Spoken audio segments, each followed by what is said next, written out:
McDonald's. She means streaming news. I'm Gabriella. And I'm Julianne. And we are streaming news. First, we have Olivia talking about amazing guide dogs. Guide dogs are special kinds of dogs who guide blind people. They are sometimes called seeing eye dogs. These dogs are special because they are assistance animals. Assistance animals are animals who lead people with a disability. The dogs assist people by avoiding obstacles, stopping at curbs or stairs, and negotiating traffic. It is also important that guide dogs know which way to go so that in case there is an emergency, they know where to go. A human's important role is to provide directional commands to the dog. Dog's roles are to ensure his team's safety, even if it means disobeying the handler if there is something dangerous. When it comes to danger and helping out a friend in need, they know just what to do. Also, they need to know street signals so that they can tell their owner if it is safe to cross the street. They bark if the handler is about to trip or walk into something. These trained dogs can also press buttons, open doors, and work elevators. It is important for a guide dog to stay calm in busy or loud areas. In a lot of countries, guide dogs are allowed in places like restaurants, stores, buses, and trains, unlike other dogs. Not all dogs graduate from dog school, only the top dogs. The oldest guide dog school in the world is the Seeing Eye. They name around 500 puppies every year. That's about 42 dogs every month. Some commands are confusing to dogs. For example, no. The dog might think you're saying mo, and sit might sound like kit. You should also name your dog with 1 or 2 syllables. It is easier for the dog to understand its name because then it will communicate faster. Try not to make names that have negative connotations. Think of it like running in public and calling your dog. If you get embarrassed, then you chose the wrong name. Here are some of the most commonly requested names: Molly, Happy, and Scout, just to name a few. Most people's jaws drop when they find out how much a guide dog really costs. You might think a guide dog costs a few $100s, but it actually costs between $40,000 to $60,000 for a guide dog. That's insanely a lot. However, the cost to have more than one guide dog is $48,000. The guide dog itself isn't just $40,000 to $60,000. It costs more because the money also involves breeding, raising, training, and guide dog user instruction for the guide dog team, equipment, transportation to and from school, room and board during training, and follow-up services. I know that sounds like a lot of information, but it's true. In 1930, Muriel Crook and Rosebud Budd heard about the Seeing Eye called Dorothy E. Eudes. She sent over a trader. Then in 1931, 4 British guide dogs got trained, and 3 years later, the Association for Guide Dogs was founded in the UK. United Kingdom is a place over near England. People talk British, and guide dogs were invented in England. Muriel Crook and Rosebud Budd are both British people who invented guide dogs in the UK. UK is also a British place where guide dogs were discovered. Muriel Crook and Rosebud Budd didn't know each other at first until they found out they both wanted to help blind people. Thanks for listening. Back to you in the studio. I'm going to the 99. Do you want anything? We're live. Oh, hi. Welcome back. Next we have Landon talking about Tom Brady. Who is the best quarterback of all time? Let me tell you who he is. His name is Tom Brady, and he was born August 3rd, 1977 in San Mateo, California. Little did people know that he would become the youngest quarterback to win a Super Bowl. Brady is awesome. Brady has set Orange Bowl records with 369 passing yards and 4 touchdowns. Also, the star quarterback has won 2 NFL MVP awards and 4 Super Bowl MVP awards, and a record of 5 Super Bowl wins. This reporter had predicted Super Bowl win for Brady. Overall, I think Brady is the best quarterback in NFL history. Young Tom Brady used to play baseball more than football in his early years. Did you know that Tom Brady was not only a football player, he was also a baseball player in his high school years? He was so good, he was drafted by the Expos to be catcher, but he turned down the contract. In his early college career at the University of Michigan, He didn't play much for the Wolverines. However, Tom Brady became in top physical condition by the end of his senior year. That same year, he was an All-State quarterback. Brady was then chosen for the NFL draft by the New England Patriots in 2000 to become their full-time starter. This superstar will be playing his 6th Super Bowl ring on February 3rd, 2019. Back to you in the studio. Now we have Julianne with Kyrie Irving. Kyrie Irving has been one of the best basketball players of all time. He has helped many teams win different championships and titles along the way. Did you know Kyrie Irving was born in Australia? Well, he was. Irving was born on March 23, 1992 in Melbourne, Australia. Before Kyrie was born, his dad, Drederick Irving, was a really good basketball player. Shortly after Kyrie's mom and dad married, they moved to Seattle. Then when he was 2, he and his family moved to West Orange, New Jersey. A lot of people think Kyrie Irving got his skills from his dad. At his college, Duke University, Irving became one of the rare freshmen to play as a point guard for Mike Krzyzewski. After college, Irving considered playing basketball for the Australian team in international competition, but instead joined Team USA and won a gold medal with the Americans at the 2014 FIBA Basketball World Cup, and earned another gold in the 2016 Rio Olympics. During that same time, Irving had started a career with the Cavaliers. In 2011 to 2016, he worked with LeBron James to give the Cavaliers their first championship in the team's history. Now Kyrie Irving is a basketball player for the Celtics, and his future looks very bright. When I grow up, I want to be as good at basketball as he is. Back to you in the studio. What do you call an alligator with a vest on inside a house? I don't know what. An investigator. Haha, so funny. Next we have Maddock with gaming history. Some amazing things that were created are gaming consoles. Atari was released in 1977 by the North American Game Manufacturing Inc., developed by Nolan Bushnell, with 9 different games, and is now one of the worst video game consoles ever created. Another console is the Nintendo. It is a company that makes different types of systems. Some Nintendo consoles have been great and others have been complete trash. Nintendo sold around 43 million consoles in 1980 through 1991. Another good console is the Magnavox Odyssey. It was the first gaming console ever created to be played on a monitor. There were easy games on the console like 2 dots trying to chase each other around the screen. All these better games were made when high-definition gaming kicked off. High-definition gaming was made in 2005 through 2006 with the Xbox 360, PlayStation 3, and Nintendo Wii. The PlayStation 3 was really good with far more Game Critic awards than any other system.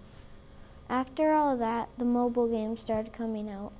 Then, the next generation of gaming brought Xbox One, PlayStation 4, and Wii U in 2013. The first video game ever created was by William Hindbotham. It was called Tennis, but it was not as fun as the games we have now. A lot of people created different games, but Ralph Baer was known as the father of all video games. He worked at the Sanders Association Inc., and he was known as the father of all video games because in 2006, President George W. Bush gave Baer the National Medal of Technology, and at the same time licensed his brown box to the Magnavox. Ralph Baer donated all of his video game test unit, production models, and notes and schematics to the Smithsonian's Museum in 2006. Overall, gaming has definitely come a long way. Back to you in the studio. Next we have Cassie talking about an amazing species called pandas. Do you know that the giant pandas of China are in danger of becoming extinct? The giant panda is a member of the bear family, but is an unusual bear. They live almost entirely on a diet of bamboo. Giant pandas live in cool, rugged mountain area of southwestern China. These beautiful black and white bears need saving. There are many reasons why these poor members of the bear family are at risk of extinction. For one, forests have been chopped down to make room for China's increasing population, which is the biggest threat to these cute creatures.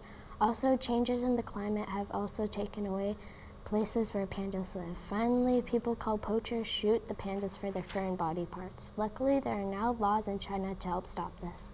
Poachers can be put to death or sent to prison for life if they are caught harming the panda population.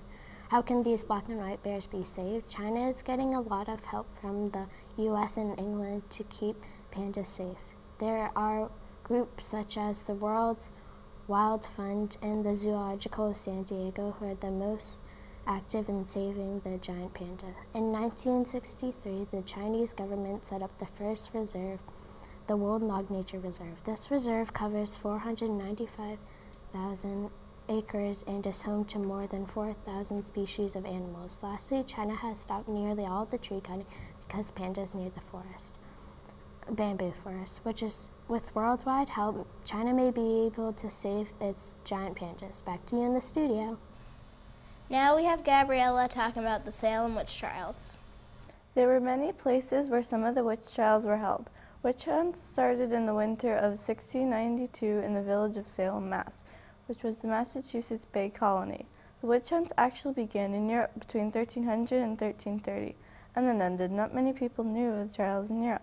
People became worried when two girls got a strange illness. Their bodies twitched and stuttered when they spoke. It seemed like they were being choked. And then it started happening to more girls, too. They all said that they were being pinched and poked by something invisible. So with that, the townspeople thought it was the work of a witch. Overall, this is how the Salem witch trial started. Betty and Abigail claimed to have been bewitched by Tatumba. She said that she has been visited by the devil and made a deal with him. That Tatumba called upon the devil's book to be signed by Betty and Abigail. If someone signs the devil's book, they are said to be on Satan's side for life. All in all, this is why Betty and Abigail thought they had been bewitched. People in the Massachusetts Bay Colony were accusing other people of being a witch. Sarah Good and Sarah Osborne were two townspeople who were accused of witchcraft. It is generally believed that some of 110,000 people in total were tried for witchcraft in Salem, Massachusetts, and between 40,000 to 60,000 people were executed. Were these people or really witches, or were they just girls? Betty and Abigail, guilty of playing silly games and spreading lies. I heard that the Salem witch trials were just hanging for success. History puns were so yesterday. Next we have Kyle with an experiment. We are here today with Kyle Marshall, and he's going to do an experiment. What's the experiment we're going to do today, Kyle? What happens when you add yeast to watermelon slice? Right. So we need a watermelon slice, yeast, we need a plastic bag, and a warm place. So we're going to take our half a teaspoon of yeast. Can you take that and pour that on, please? Awesome. Let's pick up some of the ones that spilled over and put it on top. Okay, let's put the bag. Can you help me? Can you pick up some of these? It's very loud. We could, but our hands are the best tools that we have. That's what all the cooking show people say. Oh, see? Perfect. Awesome. So now we're going to take and we're going to put the whole plate of watermelon into the bag. Okay. Oh, no, just slide it right in. Let's push it in. Awesome. Can you finish it? Oh, great. And shut the bag. All right. And now we're going to come back at 1 hour. Oh, that's ready. Show them. Ready? 1 hour, 2 hours, and 3 hours. Awesome. I can't wait to see it, Kyle. All right, so Kyle, we're going to take a look and see if anything's changed in the way that our yeast looks. Yeast. Oh, look at that. It's smeared. Now see if it smells right. Can you smell the yeast? Does it smell like bread?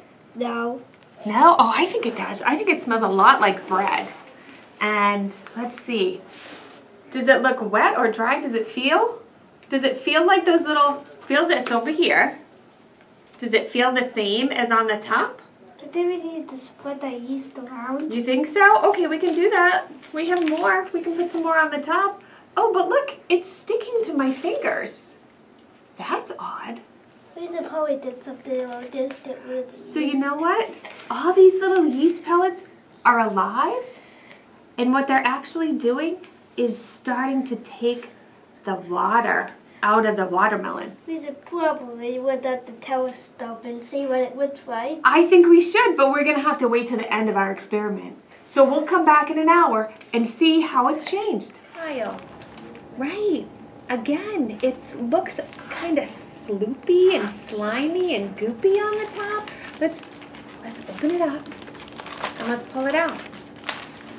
Ooh, look, more sludgy stuff on the top. And now look, all of those little seeds are starting to melt away. Wow, yes, and you can take the goopy stuff and smear it around. It's no longer little pebbles, right? It's all that gooey stuff. That means it's starting to grow. It's starting to come alive. Isn't that odd? But this yeast is kind of like being asleep. So we wake it up by giving it a warm place. Ooh, look, we can even see it here on the bottom too, right? We can see it there on the bottom. So what happens is yeast needs a warm place and it needs some food, so the sugar in the watermelon, and it needs some water. So it's able to take the water and the sugar out of the watermelon and come to life. That's so cool. So how does it get water exactly? How does it get water exactly? Because it lays on it and the water, see? Does it feel, ooh, look, it looks wet on my hands, right?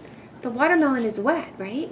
All the yummy, juicy stuff that we eat, right? Disgusting. And when we eat, it falls down onto our plate. Yeah, it could look a little disgusting. When it falls down onto our plate, it gets all wet. So these little pieces, these little dried little pieces of yeast are using all that to come alive.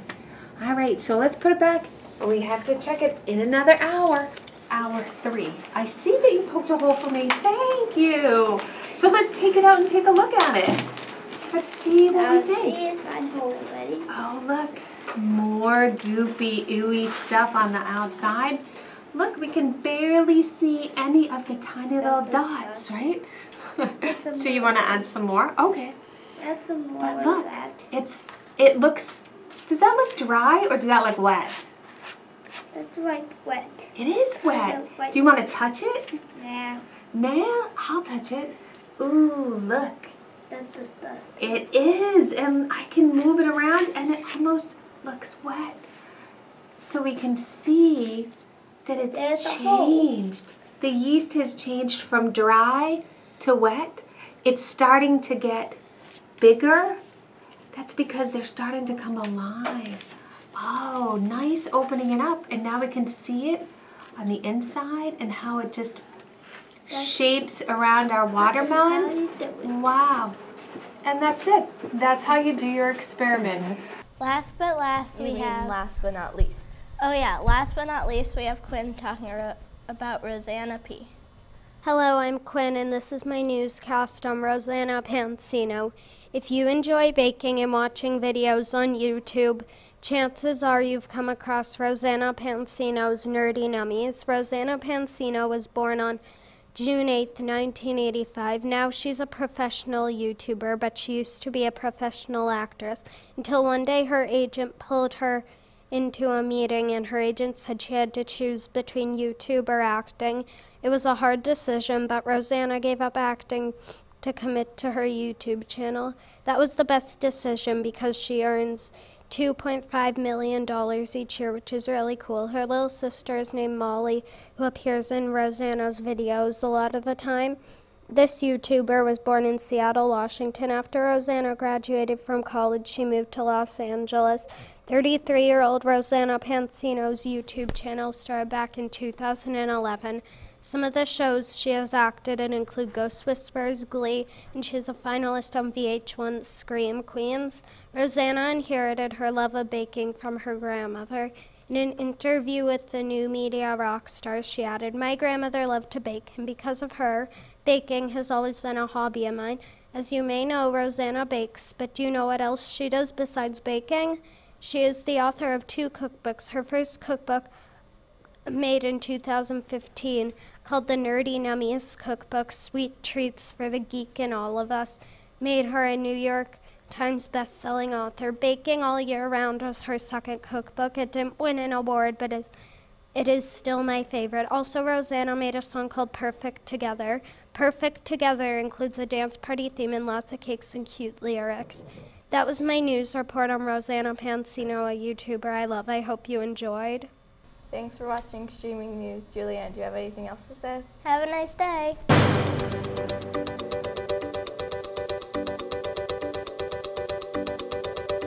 Hi, I'm Vivian. I'm Grace. And we're Apple News at 8. What is your job? I am an OT,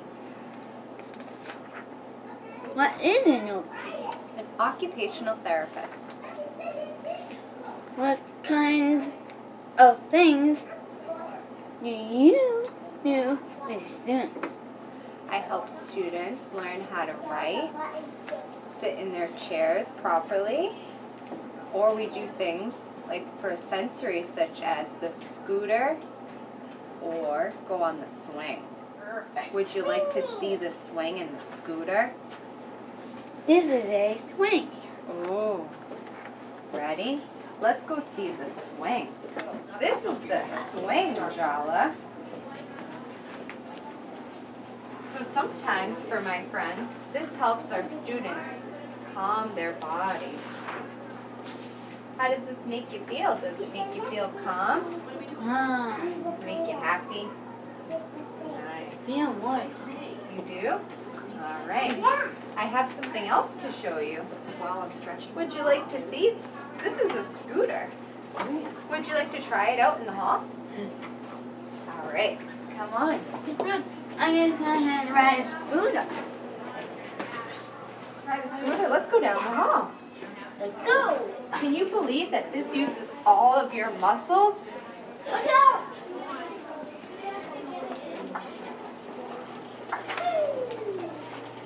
Woohoo!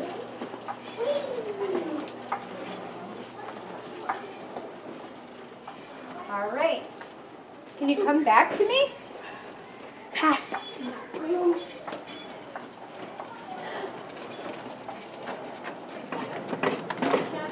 All right. What's the time? Ready? Let's go to Google. Google. One, two. Nice job. Ready? Can you type right here? All right. So fun, right? Let's go to your typing lesson. Do you remember what's your name begin with? Letter Z. Z. Cole. Thank you for joining us today. Well, thank you so much for having me. That was awesome, Jala. I need coffee. I heard there's a new coffee machine in the staff room. Do you want me to go get you a latte? You know we're live, right? Oh. Now we have Vivian with Easter Island. Do you know what Richard Powell took from Easter Island in 1868? Over 150 years ago, Richard Powell stole a unique Koahanakania statue from Easter Island, which is located off the coast of Chile. Richard Powell was the captain of HMS and was the Royal Navy captain that stole the one-of-a-kind statue in 1868, and then it was given to the Queen in that same year. In 1869, Queen Victoria decided to donate the statue to a museum, and now it is one of the most popular exhibits in the museum. Recently, the people of Easter Island have asked Chile's government to help get back the special statue back to them, as well as artifacts they claim were illegally taken. The statue means much to the island and its people. The Easter Island Rapa Nui community believe that the Moai statue gives off a mana, or spiritual force, that protects their their tribe. The tribe built the Moai statues to honor important chiefs that when they passed away. These statues were carved to make it look like the person it represented. There are over 900 gigantic Moai statues on the island. Most were carved from volcanic ash, but between the 6th and 17th century. But the Moai statues hidden, or the Moai statue, which means hidden or stolen friend, is important. Is in the language is important because it is made of basalt. At this point, unfortunately, the Rapa Nui community continue to be fighting for their artifacts that are rightfully theirs. Now back to you in the studio. I never knew Easter Island statues were being stolen. I smell something burning. Did you leave the toaster on again? No, you left the toaster on. No, you did. No, you did. No, you did. You did. No, you did. Well, you have the toast. Oh, good point. Now we have Kaylee with USS Arizona. What was the USS Arizona? The USS Arizona was a Pennsylvania-class battleship that fought in World War II. The ship was built in the Brooklyn Navy Yard and costed $16 million. It was ready to sail on October 17, 1916 with a length of 68 feet, speeds up to 21 knots. Also, the battleship was full of weapons, guns, and torpedoes could be found aboard. That sounds like a pretty powerful ship. The battleship was built for the United States Navy in the mid-1910s in honor of the 48th state. The battleship was named Arizona. It was regularly used for training between the wars. Another good thing about the ship is that it helped aid people when an earthquake struck Long Beach, California. The ship was sent to Turkey in 1919 in April of 1940. It was transferred from California to Pearl Harbor, Hawaii between the years of 1910 and 1919. The USS Arizona was docked along the shores of Turkey and Germany before being sent back to the U.S. When it was last sent, the ship would remain, this is where the warship would remain after being bombed by Japan. I have gone and seen the memorial. The memorial is right above the actual ship. You take a boat out and ride it. It can go inside. The memorial is very big, and in the middle you can see what remains of the ship. They also have a room with a gigantic plaque with all the people that lost their lives aboard the ship. When you're done, you get in line to go back. Finally, the ship was pretty important and pretty cool to see in person. Back to you in the studios. That was super cool, Kaylee. Now we have Sean with archery. When you think about archery, it's usually what it is and why. Archery has been a very well-known sport and hunting resource for centuries and is still practiced today. The bow was originated way back in the Stone Age, 20,000 BC, as a resource for hunting wild animals. Though it was a good resource for combat too, because you could hit something from a distance instead of getting near and alerting the target. It is also a good sport because you work together to make the highest score, so in all, archery is used for many reasons. Do you ever think who does professional archery? Marco Glasio is an Olympic archer from Italy. He was born on May 7, 1983, and has been in the 2004, 2008, and 2012 games. So far in his career, he has gotten the two gold medals, and has been teamed with Michel Fragili, Mauro Nespoli, and Alero Di Boi. Kyungmo Park is an archer from South Korea who was born on August 15, 1975, and has been in the 2004 and 2008 games. As of now, Kyungmo has won 2 gold medals at the Olympics, 1 individual and 1 partnered with Im Dong Hyam. Have you ever wondered when archery originated and where? Archery has been used for many wars, battles, and finding food, but there are certain people that use the bow for other reasons too. The ancient Egyptians were well known for their use of the bow in combat, while also using the weapon for hunting and even fishing. A first known use in China is in the Shang Dynasty, 1766 to 1027 BC, with it being used for combat and hunting. But during the Zhou Dynasty, 1027 to 256 BC, tournaments were held with music and entertainment. Did you ever notice how archery has changed? Today, archery has developed from what it was used for, and bows have made many changes. Archery is no longer used for warfare because of new guns that are faster and more accurate, but they are still used for sport. There are 3 types of sport archery, but the most popular type is target archery, where you shoot at a rounded target from many distances. In all, archery has changed in many ways, like arrow material, bow material and shape, and many more, but archery is still archery. That's so cool, Sean. Now we have Grace with dog cruelty. Hi, my name is Grace, and I'm going to talk to you about dog cruelty. First, I'm going to talk to you about the places that you can adopt one of those animals in need. First, it's the Animal Rescue League of New Hampshire. This organization is very nice and clean, and they have all sorts of animals, like bunnies, guinea pigs, dogs, and cats. They also don't keep their dogs outside all winter. SPCA is another organization that helps animals. I know the SPCA sounds a lot like the ASPCA, but they're not. But they're different. ASPCA is a non-profit organization, when the SPCA is a profit organization. SPCA is a great organization for everyone. ASPCA. The ASPCA stands for the American Society of Prevention of Cruelty to Animals, or ASPCA for short. The ASPCA saves approximately 1.5 million animals per year. Now I'm going to talk to you about why people are doing this to their best friends. People train these dogs for dog fighting so they can make money off of bets.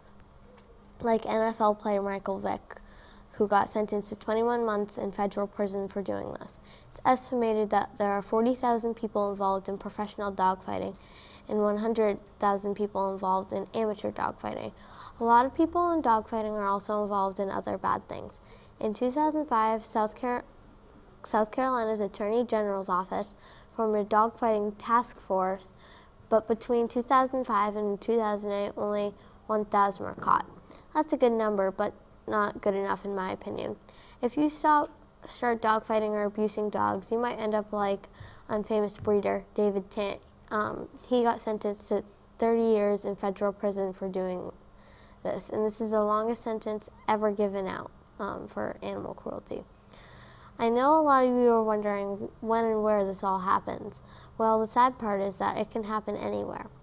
I think more states like South Carolina, Florida, and California should follow the influence of states like Maine, New Hampshire, and Vermont, who don't have as many people abusing dogs. This would really help people become aware of what is happening to a man's best friend.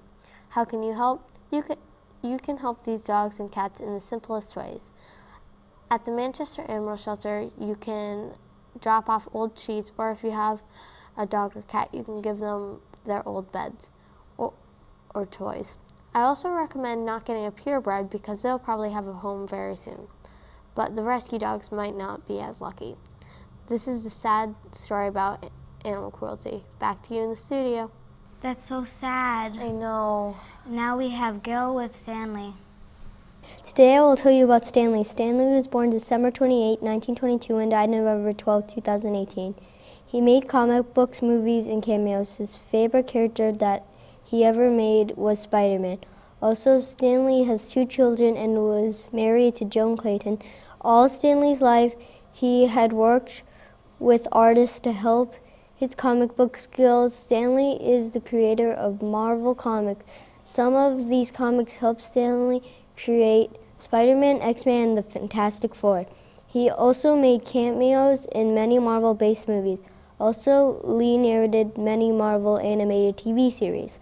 Stanley started to make comics when he was 16 years old. After a while, Stanley and Steve Ditko created Spider-Man.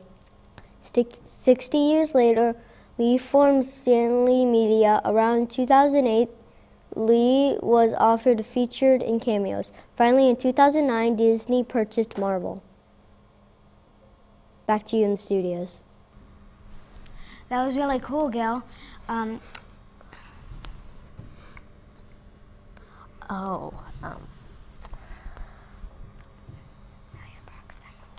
Now we have, wait. Now we have Liam with Minecraft.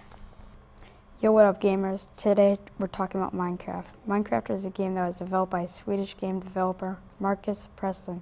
He was born June 1st, 1979 and is best known for developing the game Minecraft. He also founded Mojang, which is the company that developed Minecraft. Then on September 15th, 2014, he announced that he would be leaving the company. In 2011, Minecraft was created. There are 2 game modes for Minecraft. The first one is survival, where the player has to gather blocks, kill monsters, and gather food to survive. Next, creative is the mode where you can get anything in the game you want. The game can be played on many systems: PS4, Xbox One, Xbox 360, Windows 10, mobile, PS3, and Apple TV, just to name a few. Within the game, there are these things called mobs. Mobs are monsters that try and kill you, but they only spawn if you put your level slider on easy, medium, or hard. However, there's peaceful, where only animals spawn. The Mojang company made a story mode of Minecraft in 2015 and a second story mode made, which was released on December 20th, 2018. Mojang says they're bringing crossplay when Minecraft 2 comes out. This new version of Minecraft will have texture packs like famous Halloween blocks. They have famous skin packs like Simpsons, Doctor Who, Power Rangers, and Star Wars, just to name a few. Currently, this new game mode will not be available on mobile devices, but Mojang says they are working on it.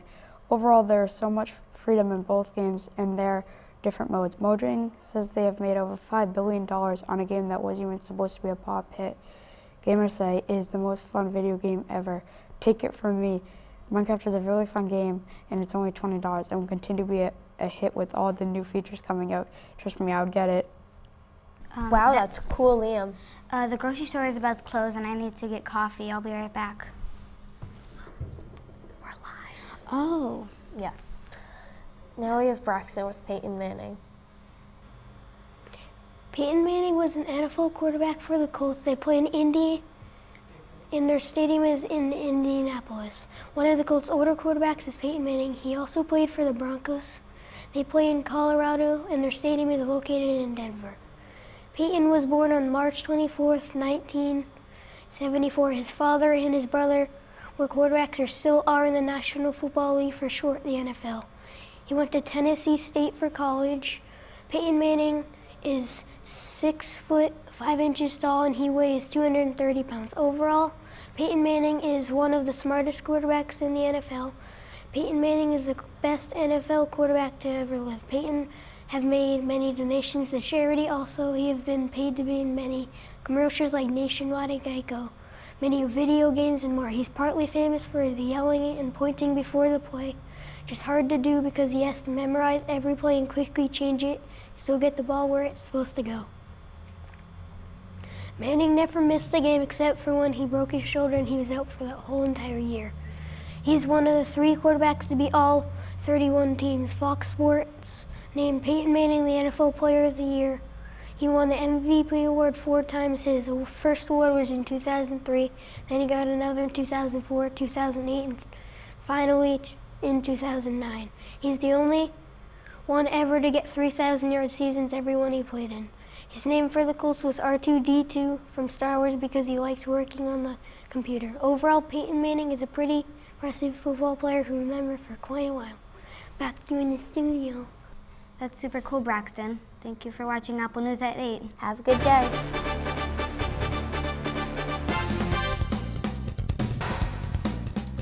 Hello, I'm Matt Wolf. And I'm Jacob 70. And together we are Random News at 9. Not 9:01, 9. Not 10 o'clock, 9. Not 8:59, 9. Now getting into our first report of the day, here is Owen reporting about the Egyptian Revolution. The Egyptian Revolution started for many reasons, and here they are.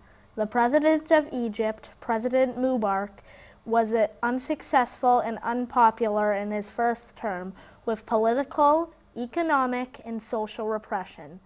Although PM and the government were very unpopular, there was no motive for the Egyptian people to revolt against the state.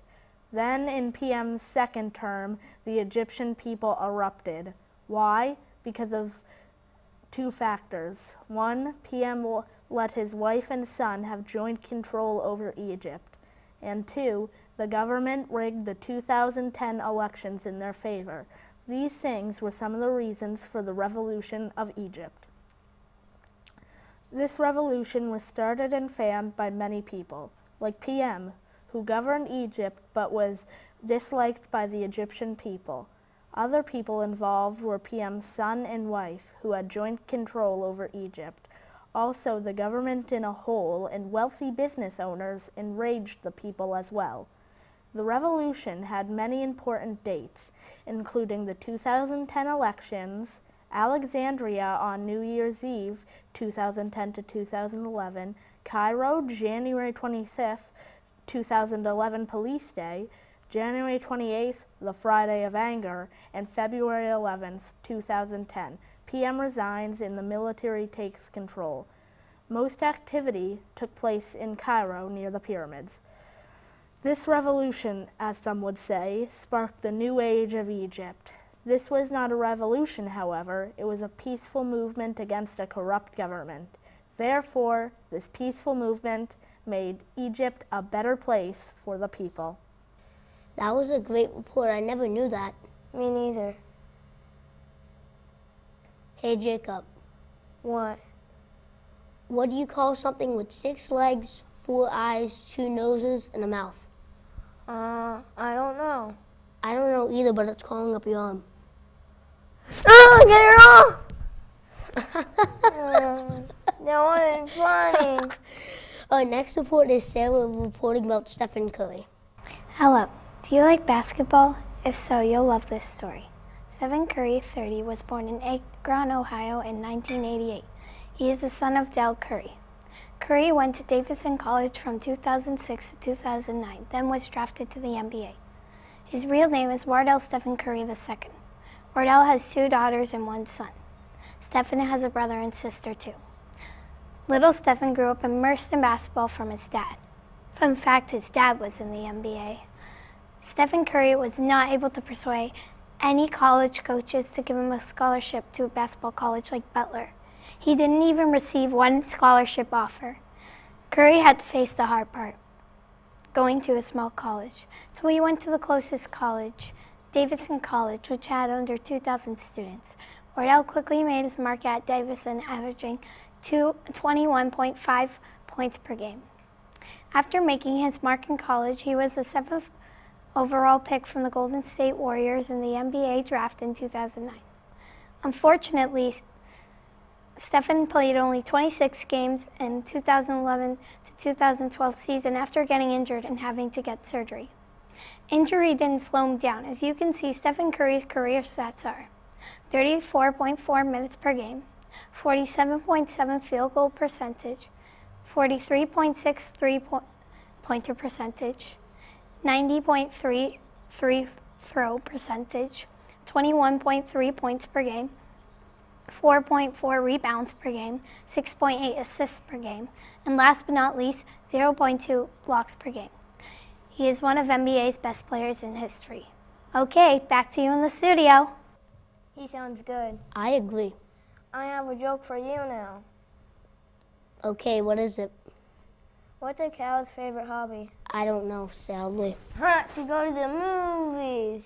Wow. Our next and third report is Ellis talking about animal captivity. Hi, I'm Ellis, and I'm here to talk about the pain and sadness animals go through just for one's consumption. Most are killed, fed illegal antibiotics, and are taken away from their mothers at a very young age. Get ready for the wave of guilt. The first animal I will be talking about is the most abused animal on the planet, the chicken. Only a few days after they're born, they're crammed into shipping crates and sent to factory farms, so they never get to meet their parents. Chickens raised for their meat are called broilers and also undergo cruel treatment.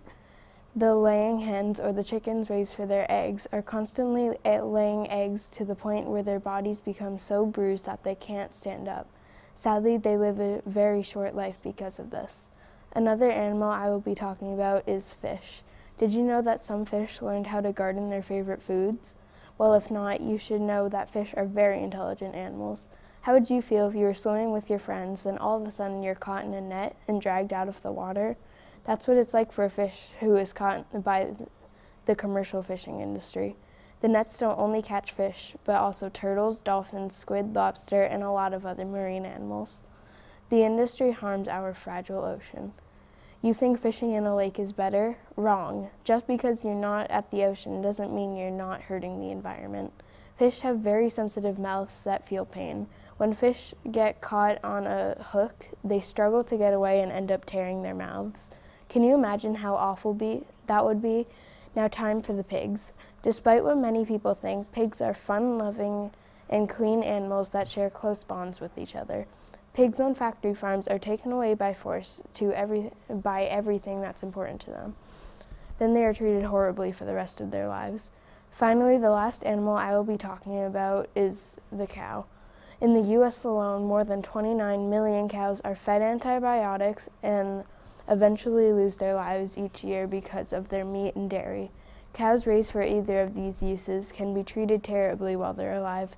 For example, they're often taken away from their mothers at birth and kept in cages they can't even turn around in. So if you want to help these poor little guys, stop eating them. There are plenty of vegan foods you can try. Back to you in the studio. Wow, that's really sad. I know, right? Our fourth report is Brandon talking about if kids should be able to play Fortnite. Have you heard of Fortnite? No? Then let me tell you a little about it. Fortnite is a 100-player game where you land on a building or a chest and collect loot. You have to try and be the last player standing. It's by far the most popular game. A lot of parents say their kids can play Fortnite. There is no blood or gore. I think kids should be able to play Fortnite. Some parents say that their kids do better on their homework because of Fortnite. Lots of parents like Fortnite a lot, however some hate it. Let's hear some advantages of Fortnite. Kids do better on their homework, and kids do better in school because kids want more game time, so they have to get good grades. A ton of adults make money off of playing Fortnite. People that are for it like that the game is free, there is no blood, kids do better on their homework, helps with mapping skills, encourages number skills, and there are no swears. Overall, these are some good advantages. Let's hear opinions from people that are not for the game. They don't like that kids play too long, temper tantrums occur, child predators, kids don't want to stop playing, or they play too late. Some parents say that they don't like the game because they can't get their kids to turn off the screen. Overall, should kids be able to play Fortnite? Yes, I think they should. Back to you in the studio. I don't know which one to choose. I think kids should be able to play. Next up is Emily with a book report about Matilda. Have you ever read the book Matilda? Do you know who wrote it? Roald Dahl is the author of Matilda and many others, 48 to be exact. He was born on September 13, 1916, and died on November 23, 1990. This particular author is from England and wrote 19 other children's books. His age was 74 when he died. Mr. Dahl was born in Llandaff, Wales. Believe it or not, Roald Dahl actually joined the Royal Air Force, RAF. After he rejoined the Air Force, he experienced a plane crash with severe injuries to his back. He was then immediately taken to Anglo-Swiss Hospital in Alexandria, Egypt. Have you ever spent 6 months away from home? Roald Dahl has, in the hospital. Later, Roald Dahl married actress Patricia Neal. They bought a house in Great Meridian, and his first daughter, Olivia, was born. And in 1957, his second daughter, Tessa, arrived. In 1960, Roald Dahl had a son named Theo. In 1964, Ophelia Dahl was born. At about the same time his children were born, a lot of his books started to get published. Do you ever wonder why Roald Dahl wrote his books? Roald Dahl's books started out as bedtime stories for his children, and he was inspired by them. These are just a few of Roald Dahl's books, but there are plenty more. One of his most famous books is James and the Giant Peach. At the age of 20, Roald and Patricia's oldest daughter, Olivia, died. Patricia gets a series of strokes in LA. In 1964, Charlie and the Chocolate Factory got published. Have you ever heard of or read the book Matilda? Matilda is a very good book with very good characters. This girl, Matilda, is the main character, and she has sewed her own doll and taught herself how to read without parents. Her parents are very mean. They make her watch TV when all she wants to do is read. Her older brother doesn't bother her as much besides being her brother. When Matilda's parents finally let her go to school in 2nd grade, her principal was also very mean. In fact, she would take her kid by his or her hair and throw them if she was mad at them or for no reason at all. The principal's name is Miss Trunchbull. She would put children in a small room with thousands of nails covering the back of the door and on the walls, so this would make it difficult to lean on or sit down. You would probably stay there all day. Luckily, Miss Honey is Matilda's teacher, who is the only nice person in her life besides some of the kids at school. Matilda is my favorite book because it is an amazing story. Back to you in the studio. Wow, that sounds like a great book. Yeah, I think I'm going to read it. On to our next report is Vegan reporting about Briarwood puppy breeding. Puppy breeding can be very fun, but also very challenging. There are many puppy breeders in the world. They can breed almost any breed they want. However, they must have permission from the company or any place that they got the puppy from to be able to start a breeding program. It would be a very fun experience being able to be around puppies for a while, but it can be very heartbreaking when the puppy has to leave. Many people get puppies from breeders, including my family. We got my puppy Molly from a breeder. Breeders work really hard to keep the puppies healthy and fed. There are many more things that they do. One good thing is that after the puppy is with their new owner, you can get many pictures, texts, emails, or calls about the puppy's big milestones in his or her life, such as first teeth, birthday parties, family pictures, first holidays, and much more. Briarwood puppy breeding has Bernedoodles, which are a mix of Bernese Mountain Dogs mixed with a poodle. There are minis, micros, and regular sizes. The same thing is true with Sheepadoodles, except they're a mix of a sheepdog and a poodle. I have a Bernedoodle mini, as you already know, Molly. She is a mini, but she is the size of a micro since she's the runt. On the Briarwood page, you can find prices, what supplies to buy before you get your puppy, crate training, house training, collar sizing, the right food, brand, amount, and much more. It's really easy to email, text, or call her if you have questions. You only have to click 1 or 2 buttons. In my opinion, Sheepadoodles and Bernedoodles are perfect because one of my friends is allergic to dog fur, but neither of them shed. If you're looking for a puppy that is good for your family, visit Briarwood and check out the Bernedoodles and Sheepadoodles. It is awesome, and most of them get along really well with other dogs. My Bernedoodle and my other dog, Chloe, are best friends. This puppy breeding program is located in Washington, D.C. Oh, and by the way, Bernedoodles and Sheepadoodles are super soft, fluffy, and most of them are cuddly. Briarwood is awesome. Back to you in the studio. That sounds cool. I agree.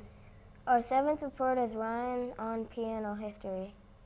Bartholomew di Francesco Cristofori was the creator of the piano. He was an Italian who created a harpsichord instrument able to play both soft and loud notes at the same time. Francesco was a skilled instrument builder who invented the piano in about 1709. This inventor was born on May 4th, 1655 in Venice, Italy. Little was known of his lifetime, and unfortunately his invention wasn't known while he was alive either. Piano is a very popular instrument created to play lower and higher sounds easily. It's a large keyboard with a wooden case enclosing a soundboard and strings. The strings are struck with hammers when the keys are depressed. The piano is the most popular of all instruments. Many people have described the piano as the best solo working instrument. It's one of the most important musical inventions, in my opinion. This instrument is very popular in jazz groups and pop. We all love the piano because of the way it looks or feels. That's why I chose to share the piano's history with you. Pianos are created in many ways. Older types were created using levers and keys, and newer pianos involve strings that sound the notes when you press the key down. This is kind of like a violin or a guitar when you stroke the strings with your hands. It is amazing to think that the piano has gone through very little change since it was created back in the 1700s. Back to you in the studio. Wow, I never knew that. Yeah, me too. Our second to last report is Jacob reporting about Billy Joe Armstrong. Hi, my name is Jacob and I'm talking about Billy Joe Armstrong. Billy was born in Rodeo, California, which he was not a fan of. He called it Bordio because he thought it was boring. Another fact is that he is in a band called Green Day. Their name used to be called Sweet Children, but when the band members grew up, they named it Green Day. The reason why they named the band Green Day is because that was the drummer's favorite song they made. Family was important to Billy, and many of his songs were about family. Because Billy Joe's father loved music, he got him into music and singing when he was 5 years old. When Billy was only 10 years old, his father passed away from cancer. He wrote "Wake Me Up When September Ends" later on about the death, which was in September 1982. "Why Do You Want Him?" which was written by Billy because his mother got married 2 years after his father's death. As he got older, Billy performed at his high school with his band a lot. Now Billy plays on stage each year 30 times. Billy Joe's favorite guitar is blue, and he named it blue because it is blue and shiny. Billy Joe got blue when he was 11 from his guitar teacher. Billy Joe doesn't use blue a lot at concerts. One of Billy's traditions are to ask people to come up and play a part of a song. Then the person who performed gets to keep the guitar. Back to you in the studio. Hey, was that me? I think so. Our final report of today is Matt talking about football playoff predictions. What are your NFL predictions for the 2020 season? Here are 4 teams that I feel will have some kind of impact on the 2020 season. John W. Mecom Jr. and David Dixon founded the Saints on November 1st, 1966. I think that they will make the NFC Championship because of Drew Brees and his offense are really powerful. Because they are strong offensively, I believe they will have a 12-4 regular season record. The Rams franchise was founded in 1936 as Cleveland Rams. They are owned by Homer Marshman. The team's GM or general manager is Damian Wetzel. This organization will make the NFC Championship because they have a well-rounded team. Their offense is high-powered and they have a disgustingly amazing defense. Key players are Jared Goff, Todd Gurley, and Aaron Donald. This will hopefully sail them into a 13-3 record. Next, the Los Angeles Chargers' first season was in 1960 and is owned by the son of Hilton Hotels. In 1960, the team was in Los Angeles, and they were moved to San Diego in 1961, where they played until 2017 when they returned to Los Angeles. The Chargers have a high-powered offense and a decent defense. That can do a lot. Their regular season record will be 11-5 for the 2020 season. My last but not least team, the Patriots, were founded on November 16, 1959. At the time, they were called the Boston Patriots. They are predicted to make the AFC Championship because of a very experienced quarterback, Tom Brady. He has a lot of leadership and playoff appearances, which support my prediction. The Patriots will end the 2020 season with a 13-3 record. Do you think I am right? For the NFC Championship, the stakes will be high. New Orleans comes back for revenge. A year before, the Saints lost in overtime because of 2 cheap plays. The score at half will no doubt be close, but now we are in the second half. This game will be like last year's game, and it will come down to the last minutes of the game, with the Saints coming home with the victory, 35-31. As for the AFC Championship, you might remember the Pats completely embarrassing the Chargers with a score of 42-7. You might say that's not that embarrassing, but let me tell you, that was the score at halftime. But on to my prediction, I think the Pats will win. Not in that fashion. I think they will win 38-31. Score 42-7 at halftime. Do you watch the Super Bowl? As most of us know, the Super Bowl is the last game of the NFL season. This game is the most watched on TV in the world. The reason I think these teams will make this Super Bowl is because they both have very amazing quarterbacks, Tom Brady and Drew Brees. Both Brady and Brees have won a Super Bowl, Brees in 2009 and Brady's first in 2001. With my predictions, both of these quarterbacks will be in the Hall of Fame. I think this will be the last game for Brady and Brees' career. For Super Bowl 54, it will come down to the wire like most Super Bowls. If you all think, go look at the score of Super Bowl 48. At halftime, I believe the Saints will be up by 3, 17-14. Overall, I think your 2020 Super Bowl champion will be your New Orleans Saints, winning 30-21. Back to you in the studio. That is all we have for you today. Thanks for watching. Bye.